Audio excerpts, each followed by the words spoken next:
Mga reklamong nakahain sa Senate Ethics Committee, iisa-isahin ng pag-aaralan ayon yan kay Senator JV Ejercito. Ang buong detalye sa report ni RH28 Raymond Dadpaas. Raymond? Sisimulan na ang pag-aralan ng Senate Committee on Ethics ang mga reklamong nakahain sa komite. Ito matapos makumpleto ang membership nito. Ayon kay Senator J.B. Ejercito na siyang chairman ng Senate ng komite, mag-uusap silang miyembro at bubusisiin ang mga kaso kung alin sa mga ito ang may batayan. Paliwanag ni Ejercito, ito ang dahilan kung kaya't hindi nito binabanggit kung sino-sino ang mga inireklamo sa Ethics Committee dahil ayaw niyang maunang masira ang kanilang pangalan na hindi pa napag-aaralan ang mga reklamo. Ang nalantad lamang ay ang reklamo laban kay Senator Francis Chis Escudero dahil mismo ang abogadong nagkain nito ang naglantad sa publiko. Kasunod nito ay inireklamo din si Senator JV dahil inupuan muna ang kaso ni Escudero bagamat noong panahon na yun ay hindi pa nabubuo ang membership ng komite. Sabi ni Senator JV, obligado siyang mag-inhibit sa oras ng talakayin ay ang reklamo laban sa kanya. Kabilang sa mga miyembro ng Ethics Committee sina Senador Kiko Pangilinan bilang Vice Chairman, Senador Risa Ontiveros, Senador Erwin Tulfo, Senador Bongo, Senador Jaime Marcos at Senador Rodante Marculeta.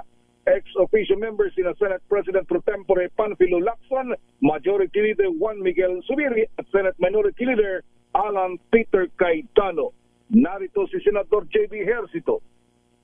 Everybody will decide on siguro i-vet muna kung ano yung merong grounds on which will prosper, no? Kasi kaya nga ayaw na natin i-announce yung mga names of those who have ethics complaint kasi baka mamaya iba wala namang grounds, no? So tingnan muna natin. Unfair naman to destroy their name na masira yung pangalan nila na wala na parang grounds. So tingnan muna natin yung grounds. Pero sir, kapag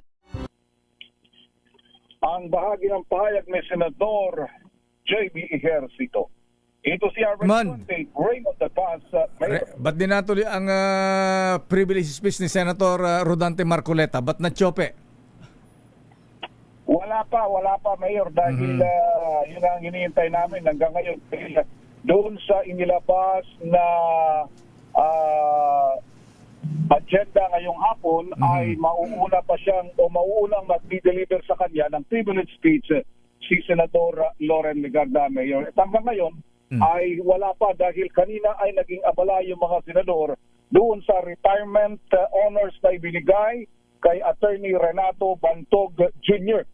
Na siyang Secretary to the Senate at kasunod nito ay yung pagkilala naman doon sa o banggitin ko din lang, Mayor, na ang papalit dito kay Secretary Bantog ay si dating PLLO Chief Dong Mendoza. Wow, congratulations kay Secretary Congressman Dong Mendoza. Siya na ang magiging Secretary General ng Senate.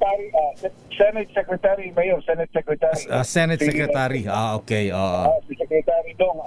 Ang pagkakalam natin ay baka sa Lunes ay magsisimula na siya dahil formally retired na si Attorney Renato Bantog Jr.